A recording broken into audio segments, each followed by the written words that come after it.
Disclaimer. The goal of this timeline is to slip the book canon into the game canon with little or no contradictions to either lore. So I'm aware that the fandom consensus is that the book lore and the game lore are separate, or in alternate universes. But for the longest time, whenever I'd see this post or something similar to it, Scott Cawthon's Steam, the truth is that after a while lore can become so dense that there isn't room for a story anymore.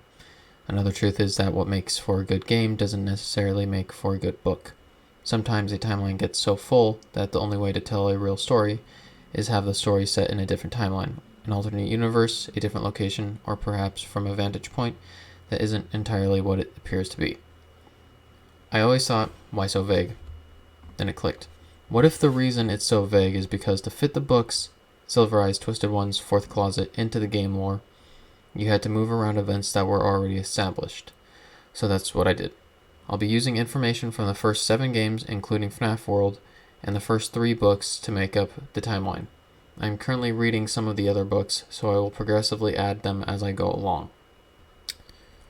So these are the games I'm going to use: Five Nights at Freddy's 1, 2, 3, 4, FNaF World, Sister Location, FNaF Pizzeria Simulator, and Help Wanted.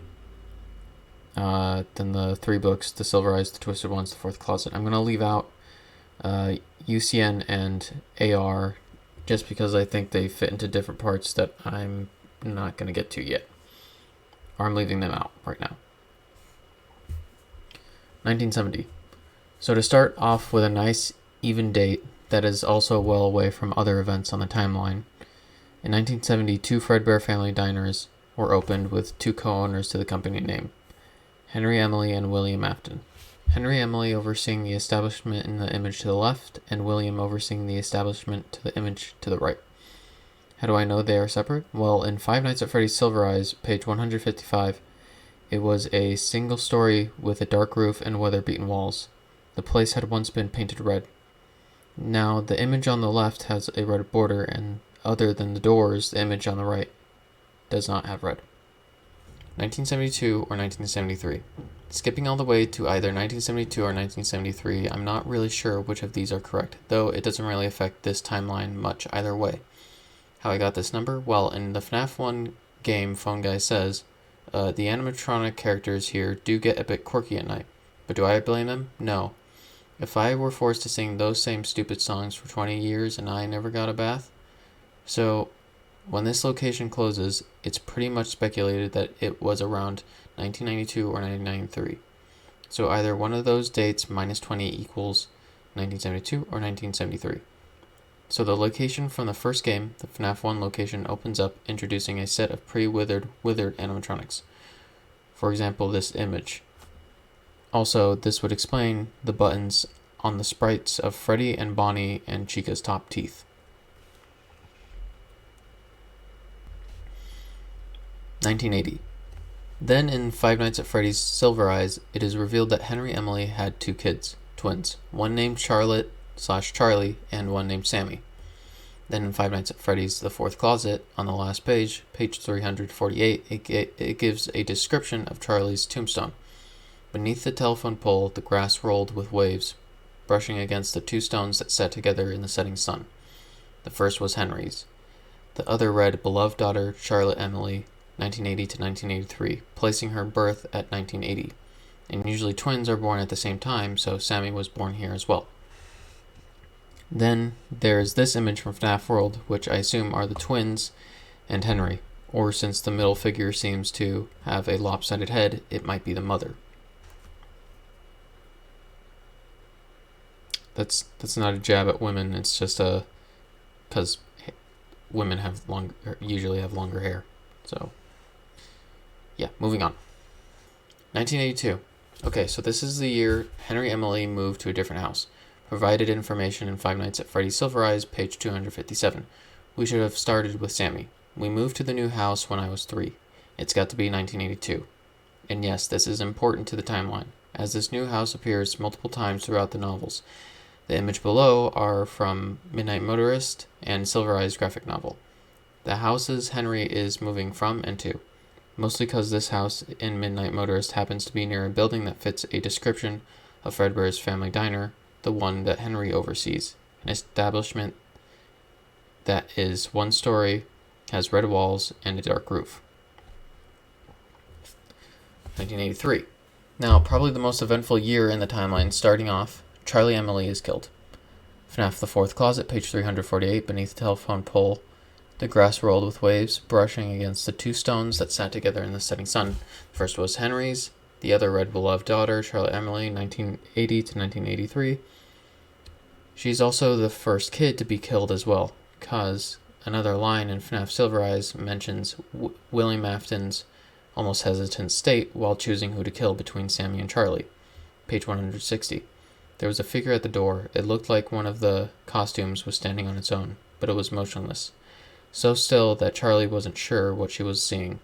It was the rabbit, the yellowish-brown rabbit they loved, but it did not dance or sing, just stood there and stared at them, unblinking. They began to squirm under its gaze, and the little boy screwed up his face to wail. Charlie pinched his arm, seized with an instructional sense that they must not cry. The rabbit looked back and forth from one to the other, with those all too human eyes, ponderous, as though weighing and measuring them in some way that Charlie could not understand, like it was making a momentous decision. Charlie is killed, and her spirit goes on to possess the marionette. Then Henry closes down this Fredbear's Family Diner. 1983 continued.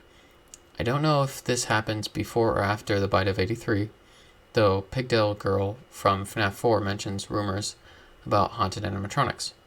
But I know it happens after Charlie's death, so William Afton goes to the FNaF 1 location currently occupied by the pre-withered animatronics. He then kills 5 children there. Then Marionette attaches their souls to the animatronics. William then goes back to dismantle the pre-withered animatronics. The souls threaten him, and William hides in the spring Bonnie outfit from Henry's Fredbear's Family Diner. He causes the spring locks to go off, which becomes the first time William gets spring locked. William eventually gets out of the suit and stores the suit in a back office. The FNaF 3 tapes also come from around this time. The part where Phone Guy says, "There's been a slight change of company policy concerning use of the suits. Don't. After learning of an unfortunate incident at the central location involving multiple and simultaneous spring lock failures, the company has deemed the suits temporarily unfit for employees." This is probably referring to the bite of 83. And concerning the false walls, management has been made aware that the spring Bonnie suit has been noticeably moved, which means the suit, William within the suit, are well gone before the false wall is built. Now, with the animatronics dismantled by William, the FNaF 1 location closes for the first time. 1983 continued. Now, this part is purely speculation, but at least to me, it made the most sense to put this here with this explanation. So I heard online that there is speculation of whether the crying child is Michael or not because of the survival logbook. I watched Game Theory's video about it and Dawko's. I'll leave a link in the description and put them on the slide. And it seems there's more proof pointing at crying child being Michael instead of the big brother. So for the sake of this timeline, I'm going to put crying child in the Michael chair. So starting off, the cartoon The Mortal and the Restless, obviously Vlad is a representation of William and the baby is Michael. What I assume happened is some form of adultery between William, the mom, and Henry. While with Henry, maybe the mom had intercourse with William, then having his kids in Henry's family, causing William's murderous spiral. After Charlie's death, the mother saw the danger William posed and decided the safest thing to do was for her and Sammy to be with him. Then, after convincing William Sammy/Michael was his son, she vanished.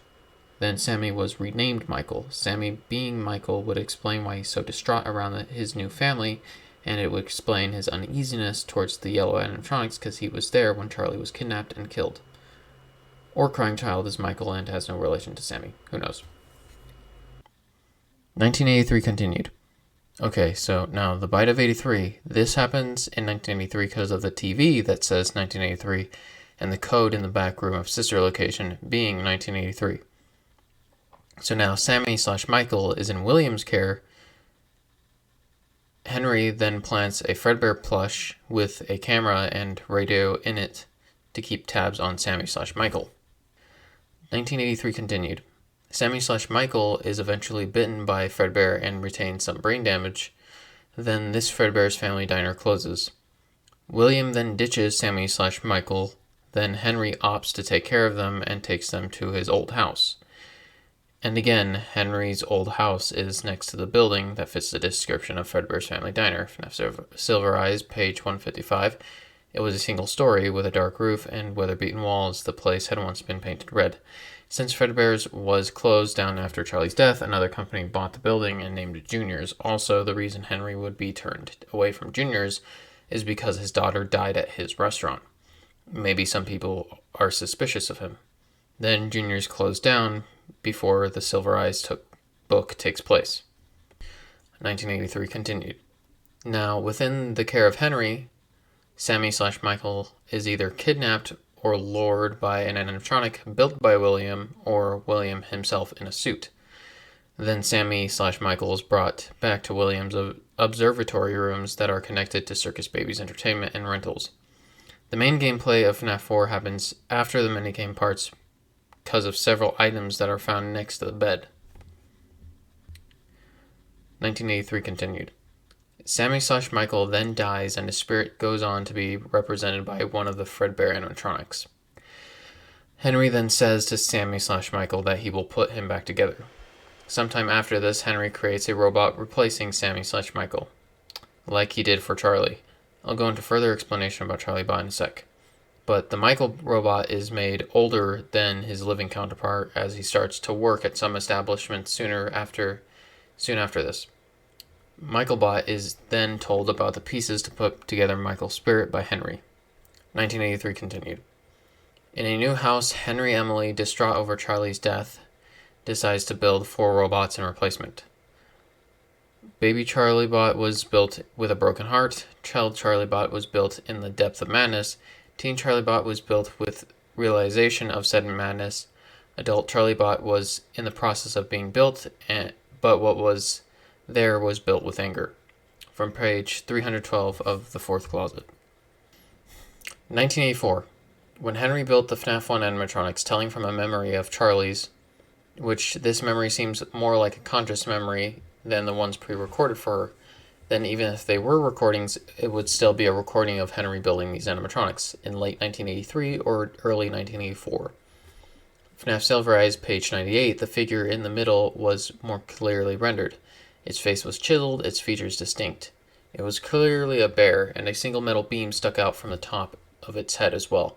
Charlie was puzzled for a moment, then smiled. For the top hat, she said with confidence.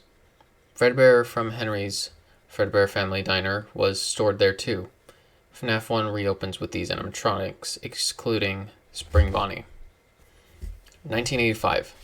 William keeping up his string of murders, he kills 5 children and stuffs them into suits. This becomes known as the Missing Children's Incident. A line in FNaF Silver Eyes pretty much says when this happens. Page 3. What did you expect, that the whole place would be unchanged? A monument to the moment of your departure, frozen forever in July 1985? Then Charlie Bot says before that in page 3, 10 years ago they'd been best friends. Then it happened, and everything ended, at least for Charlie. She hadn't seen any of them since she was 7 years old, pretty much putting the book at 1995.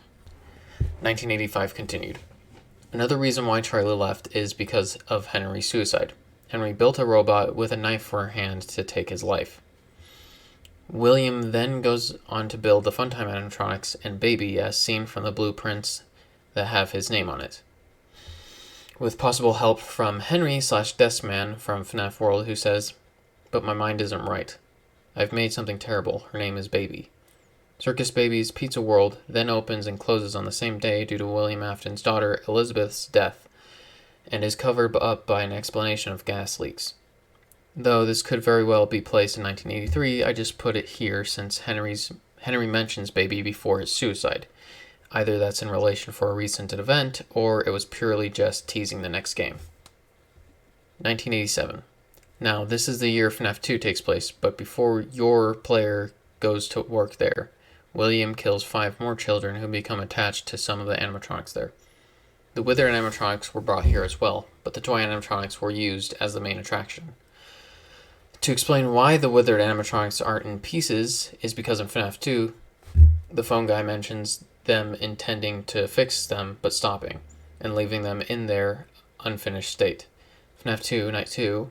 By now, I'm sure you've noticed the older models sitting in the back room. Those are from the previous location. We just use them for parts now. The idea at first was to repair them. We even started retrofitting them with some of the newer technology. But they were so ugly, you know?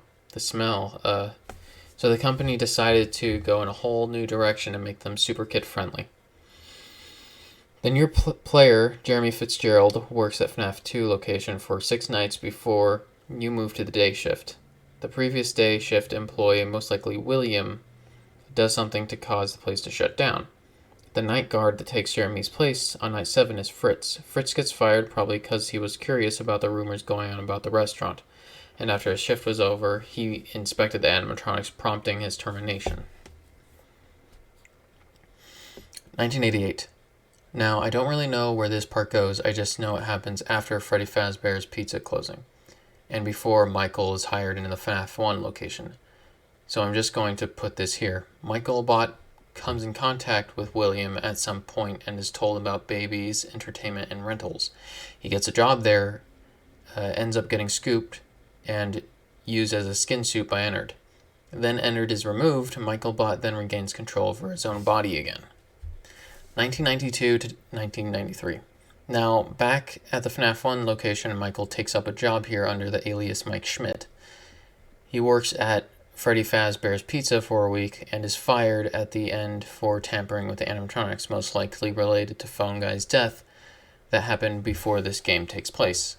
Then the location closes for a second time. 1995. So Charlie Bot comes back to Utah because of a memorial for the kids that went missing in 1985.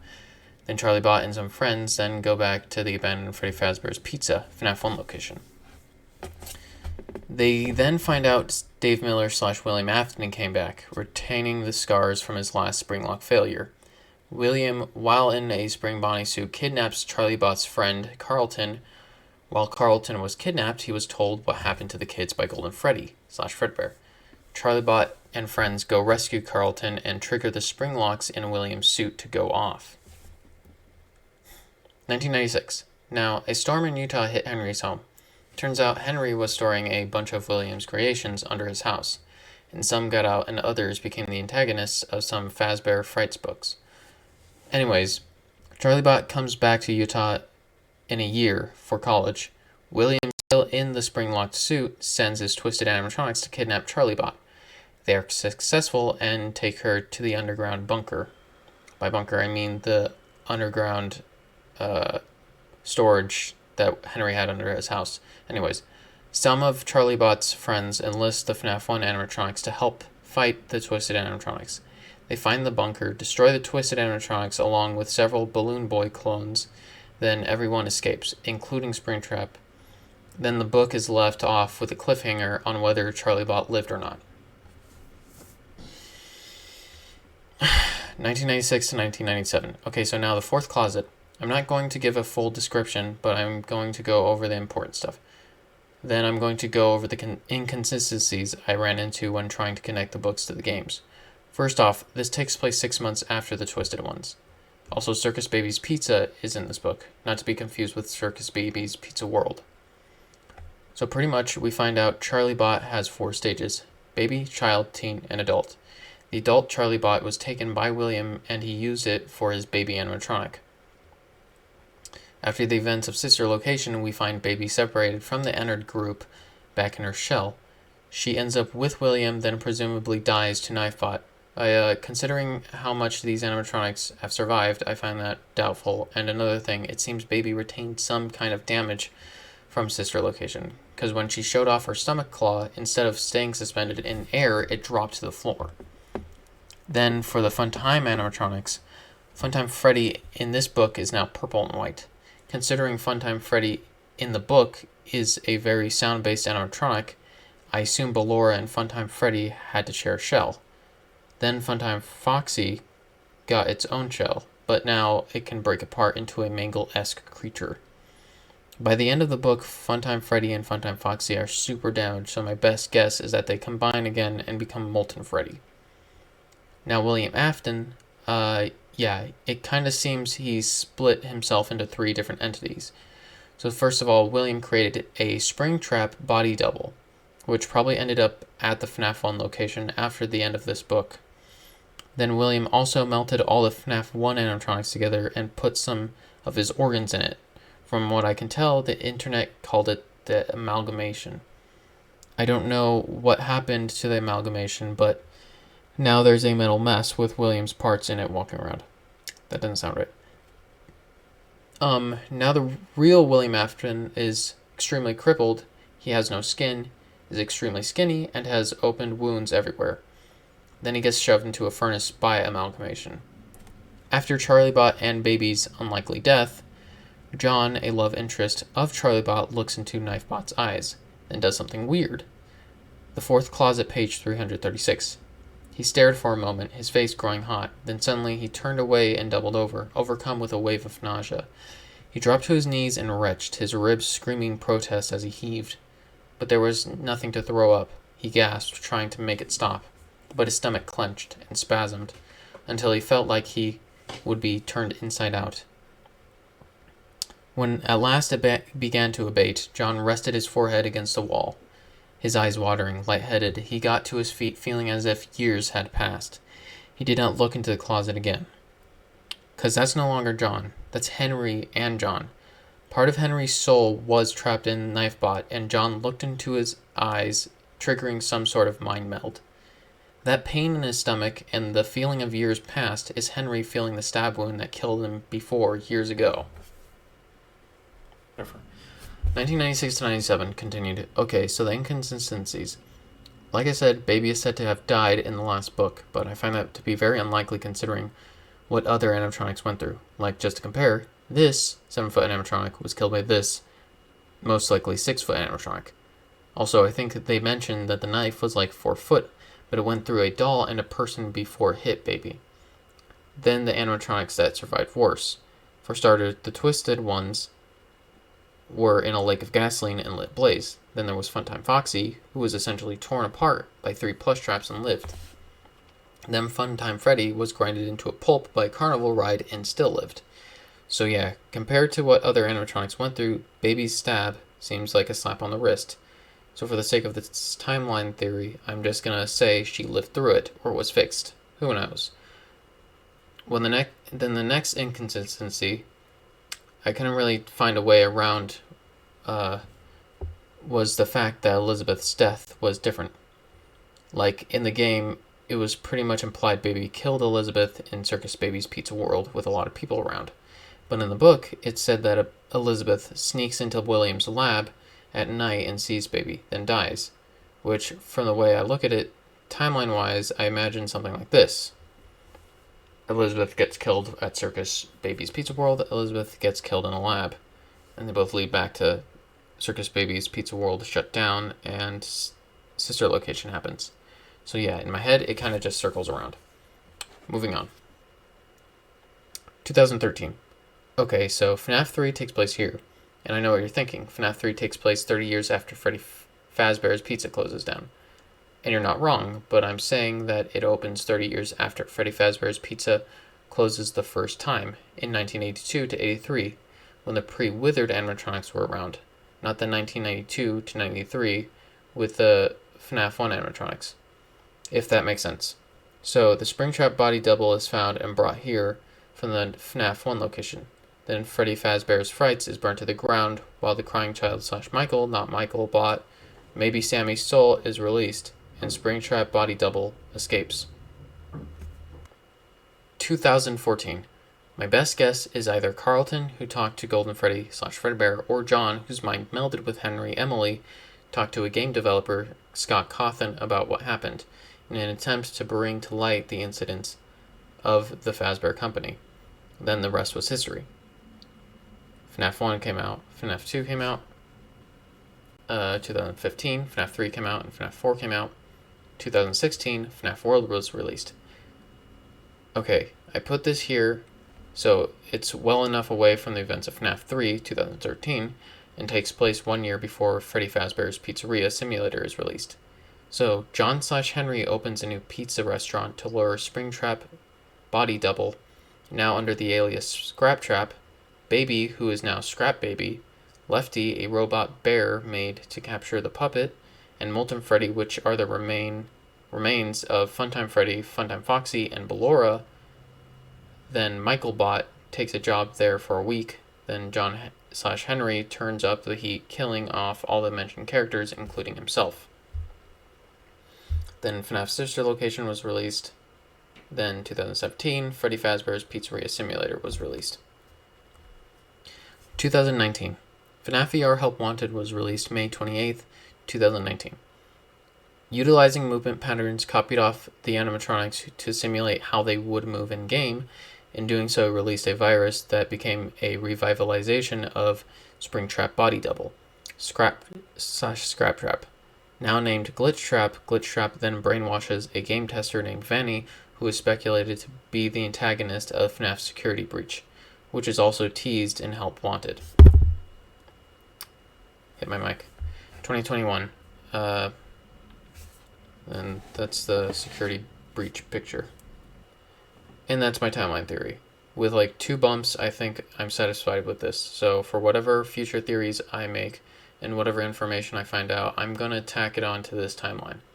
As of right now, I'm reading some Fazbear Frights books to add to the timeline. I'll make videos on them where I think they go as well, and if I developed any theories from them.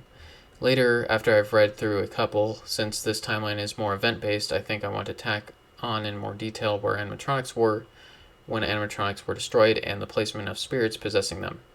Now, as far as I can tell, I think that's it. Oh, just to keep you guys chewing on something until I make another theory video, I have a reason to believe that the tombstones in FNAF 6 aren't the FNAF 1 animatronics, the only exception being Chica, of course. Well, thank you for watching. If you enjoyed the video, please leave a like, subscribe, and press the notification bell. And until next time, stay wizard.